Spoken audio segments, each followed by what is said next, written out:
Caros irmãos e irmãs em Cristo Jesus, neste 25º domingo do tempo comum, a palavra de Deus não se cansa de nos recordar algumas atitudes que entre nós devem ser vividas, para que então possamos dizer que seguimos verdadeiramente o Senhor. Nós repetimos algumas vezes o refrão do Salmo 53: é o Senhor quem sustenta a minha vida. Como um refrão, deveríamos ter isso bem presente diariamente. E nós muitas vezes dizemos isto, que é o Senhor quem sustenta a minha vida, que é o Senhor que me mantém vivo, que é o Senhor que mantém todas as coisas vivas para nós. Mas quero recordar aqui que nem sempre vivemos esta verdade que proclamamos com a boca. Aliás, nós todos temos este pequeno problema. Falamos com a boca, mas não falamos com o coração. Porque se meditássemos somente neste refrão do Salmo, é o Senhor quem sustenta a minha vida, se meditássemos diariamente, quanta coisa deveríamos mudar na nossa vida. Não basta proclamar com a boca que o Senhor é quem me sustenta, se eu não o deixo governar minha vida. A palavra de Deus, repito, ela diversas vezes nos falou no dia de hoje sobre os orgulhosos que não permitem que Deus triunfe e viva na sua vida, que reine em sua vida. E nós muitas vezes somos orgulhosos, violentos para com os outros, enquanto que o Evangelho de nosso Senhor Jesus Cristo diz que nós devemos fazer violência apenas contra nós mesmos e não contra o próximo. Este mesmo Santo Evangelho nos recorda que o maior no reino de Deus, o maior que obtém um estágio, digamos, superior na vida eterna, mais próximo de Deus, é aquele que se coloca como o último entre seus irmãos. O que significa ser o último? Significa ser o servidor. O servidor. Voltemos então ao refrão do Salmo e nos perguntemos: é o Senhor que realmente sustenta a minha vida? Ou a minha vida tem sido vivida até hoje com os meus triunfos, as minhas glórias, os meus bens que eu adquiri?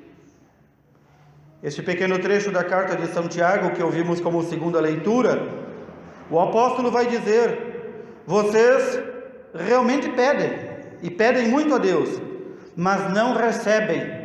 E por quê? Porque pedem mal. O Pai está pronto para nos conceder tudo aquilo que necessitamos, e tudo aquilo que não nos afaste do caminho da salvação. Mas o que é que as pessoas pedem? O que é que nós pedimos? Para passar no vestibular, para ganhar na loteria, para conquistar o carro, para alcançar a casa própria, para que eu seja conhecido, para que eu seja amado pelos outros, para que eu me torne importante. E então diz o apóstolo: quereis esbanjar os vossos pedidos nos vossos prazeres, nos vossos quereres, quando o Senhor já nos deu todas as condições humanas, físicas, materiais de alcançar aquilo que precisamos para a nossa vida aqui na terra. E diariamente o Senhor derrama sobre nós inúmeras e incontáveis graças, e nós não percebemos, especialmente quando nós não deixamos que o Senhor seja o sustentáculo da nossa vida. E então nós nos colocamos como nosso Rei e nosso Senhor, de nós mesmos. E nós colocamos, às vezes, muitas vezes, a obtenção de um bem material como objetivo desta vida. Não há coisa mais tola, porque quando nós morremos, não levamos nem a nossa roupa preferida. Nossos parentes talvez nos vestem com uma roupa que nós nem gostaríamos de estar usando. E, no entanto, nós nos perdemos e não obtemos tudo aquilo que o Senhor nos quer dar e pode nos dar, porque gastamos os nossos pedidos em nossos prazeres, em nossos quereres. E então, o mesmo apóstolo diz que a sabedoria que desce do alto, a sabedoria que vem de Deus, a qual devemos pedir diariamente, ela é pacífica, ela é modesta. O que é ser modesto, modesta? Não é só vestir roupas modestas, é uma atitude interior de conformar-se com o necessário, de não exibir-se em grandezas que não tem, ou mesmo que tenha, não exibir-se. Isto é viver modestamente. Viver modestamente não é viver na miséria de um casebre. Isso também é indigno da condição de um filho de Deus. Viver modestamente significa agradecer diariamente ao Senhor aquilo que dele recebeu e não se exibir por títulos, por coisas, por objetos que acaso tenha conquistado. Também o apóstolo diz que a sabedoria que desce do céu, que vem de Deus Pai, ela é conciliadora. Um homem e uma mulher verdadeiramente obedientes a Deus, eles são tudo isso: pacíficos, modestos, conciliadores e mais ainda, diz o apóstolo, cheios de misericórdia e de bons frutos. Aqui está o ponto central, que nós, quando comparecermos diante do Senhor no dia do nosso juízo, deveremos apresentar os frutos de nossa vida única aqui na terra. E que frutos eu apresentaria hoje se tivesse que comparecer diante do Senhor? Como é que eu fiz render os talentos, as graças e as bênçãos que aos milhares o Senhor distribui sobre mim? É algo para pensarmos seriamente. Obviamente que aquele que deixa que o Senhor seja o sustentáculo de sua vida, obviamente que aquele que fecha-se neste esquema de uma sabedoria que vem do alto, este consegue viver e apresentar frutos ao Senhor no final de sua vida. Muitos já não percebem que quando a palavra de Deus e quando nós pregamos sobre os frutos, quando nós pregamos sobre o espírito de serviço que deve reinar entre nós, já não entendem o que é isso. Já não entendem. Nossa geração está tão entorpecida pelos prazeres, pelos teres e pelos haveres, que já não percebe o que é servir. E no melhor dos casos, quando se fala em serviço, diz assim: eu sempre sirvo quando me pedem. Eu sempre dou quando me pedem. Quem já não falou esta frase? Pois este não é o modo de viver cristão. O modo de viver cristão é fazer-se servidor do outro. Não esperar que o outro peça. Não esperar que o outro ajunte, que o outro trabalhe por mim, mas adiantar-se em trabalhar pelo próximo. Quantas vezes nós ouvimos este santo evangelho em que os apóstolos discutiam entre si quem entre eles seria o maior. Ouvimos até em outro evangelho a mãe de dois deles parlamentando com Jesus, pedindo que os dois filhos, um fosse colocado como à direita do Senhor e o outro à esquerda, para reinarem com ele. Nós vivemos em uma época em que não queremos reinar ao lado do Senhor, nem isso. Nós queremos reinar sozinhos.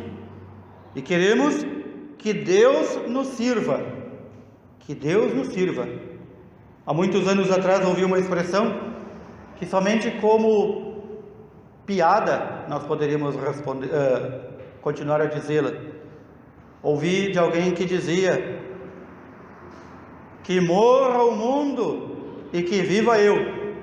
Pois chegamos a este tempo. Que morra o mundo e que viva eu. Morram todos e viva eu. Não é assim que vemos?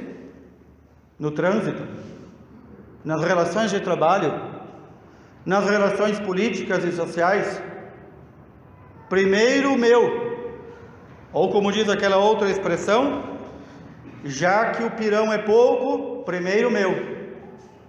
Que espírito demoníaco que inspira as pessoas a dizer tal coisa e viver deste modo? Que espírito demoníaco é este? Espírito totalmente anticristão, espírito totalmente diabólico, em que vivemos em um mundo onde a fraude, o roubo e o aparecer, o ser visto, é tão importante para a nossa geração. Uma geração de homens e mulheres com 50, 60, 70 anos, mas que se comportam como crianças mimadas e birrentas. E o Senhor, no entanto, nos diz que quem acolhe o Evangelho, que quem o acolhe, e portanto acolhe o Pai que o enviou, quem acolhe o Evangelho com o coração de uma criança, este acolhe Jesus e o Pai. Como é que uma criança acolhe? Sem julgamentos, sem artimanhas, com perdão e misericórdia. E diríamos mais, uma criança acolhe com o coração aberto. Portanto, há duas atitudes aqui que o Senhor nos diz que devemos viver para alcançarmos a vida eterna. Acolher o Evangelho, a Boa Nova, com o coração puro de uma criança. E ao mesmo tempo, servir a Deus e ao próximo como um servo. Esta palavra servo, utilizado na nossa tradução do Evangelho, significa uma coisa mais profunda. Significa escravo. O escravo não espera que o seu senhor peça que traga a bacia para lavar-lhe os pés. O escravo, ao perceber que o seu senhor se aproxima, já corria com a bacia e o pano para lavar os pés do seu senhor. Então nós temos que ter estas duas atitudes. Para com Deus Pai e para com o próximo, atitude de escravo.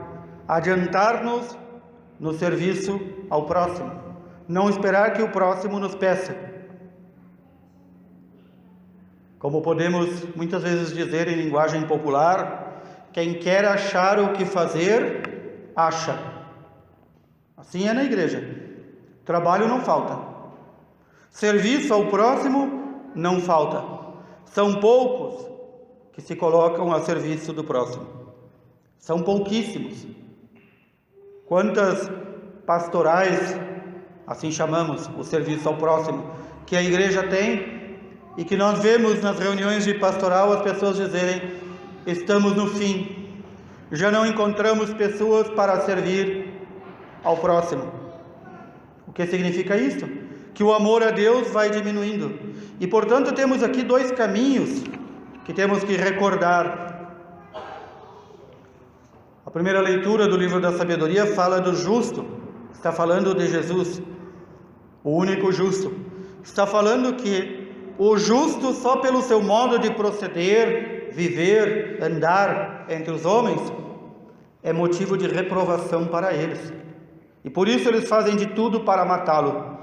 Não é assim, eu lhes pergunto, o irmão e a irmã que na igreja procura viver os mandamentos, ele não é motivo de deboche, e até de ser colocado no escanteio.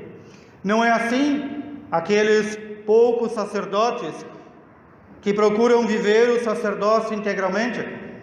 Eles são colocados de escanteio, eles são motivo de zombaria e de piada de seus colegas. De quem? Dos ímpios. Também entre o povo de Deus, quando alguém procura servir ao próximo e viver o serviço ao próximo e não viver para si, vai ter gente dizendo: mas esta não para em casa, está sempre batendo perna na rua. Por que é que está batendo perna na rua? Para acolher os pobres, para alimentar os famintos, para viver o Evangelho. E então, como dizia no domingo passado, nós temos uma primeira e grande obrigação para com Deus. E é uma obrigação que decorre da justiça. Se nós realmente meditamos que o Senhor é quem sustenta a minha vida, como é que eu posso viver de uma forma pagã? Ou seja, com a boca eu digo, reconheço que é o Senhor que sustenta a minha vida, mas não quero saber o que Ele me manda e eu vivo do meu modo. Não é assim? Não é assim que nós vivemos muitas vezes? Se cada um de vós pudesse ficar aqui durante 1 ou 2 semanas comigo, na casa paroquial, iria ver quanta gente que aparece aqui, católicos, não praticantes. Uns vêm para pedir água benta, outros vêm para pedir um conselho, outros vêm para pedir alguma coisa, e aparecem aos borbotões, mas não vivem a sua fé. Não cumprem o primeiro mandamento, amar a Deus sobre todas as coisas, e deste primeiro mandamento decorre um mandamento que os apóstolos nos deixaram por meio da igreja: guardar domingos e festas, ou seja, pelo menos nos domingos e nos dias santificados, participar da Santa Missa. Foi isso que os apóstolos nos ensinaram. E então veremos também quantas pessoas que diariamente passam aqui na frente da nossa igreja, ou de qualquer outra igreja, passam e fazem o sinal da cruz. Muito bem que o façam, devem continuar fazendo. Mas não basta. Não basta dizer: confesso que o Senhor é quem sustenta a minha vida, mas o Senhor fique lá na igreja e eu cuido da minha vida agora. Eu faço o que eu quero. Eu vivo do jeito que eu quiser. Não é assim que fazemos? É assim que fazemos. Nós somos ingratos. A nossa natureza humana é muitas vezes ingrata. Então nós devemos pedir essa graça ao Senhor, que derrame a sua sabedoria sobre nós, para nós vivermos como Ele quer que nós vivamos. A leitura, ou melhor, a oração, a primeira oração do dia da Santa Missa dizia: o Senhor condensou todos os mandamentos em 2. Amar a Deus sobre todas as coisas, que significa reconhecê-lo como Deus, obedecê-lo, conhecer sua vontade, fazer sua vontade, e amar ao próximo como a si mesmo. Como o mundo seria diferente se nós amássemos e servíssemos o próximo como nós nos amamos e nós nos servimos? Portanto, peçamos essa sabedoria que vem do alto. É isso que necessitamos, para que se nos abram, pela sabedoria de Deus, os olhos, os ouvidos e o coração. Nas minhas orações diárias como sacerdote e pároco desta paróquia, pelo menos 9 vezes por dia, eu rezo pela conversão de cada um de nossos paroquianos. Que Deus derrame a conversão sobre mim, sobre o nosso bispo, sobre o nosso Santo Padre e sobre todos os nossos paroquianos. Deus não força nem a liberdade nem a consciência de ninguém, mas nós devemos pedir isto diariamente, que Deus derrame a graça de conversão sobre nós, para sermos o povo de Deus não apenas nas palavras, mas na vivência prática.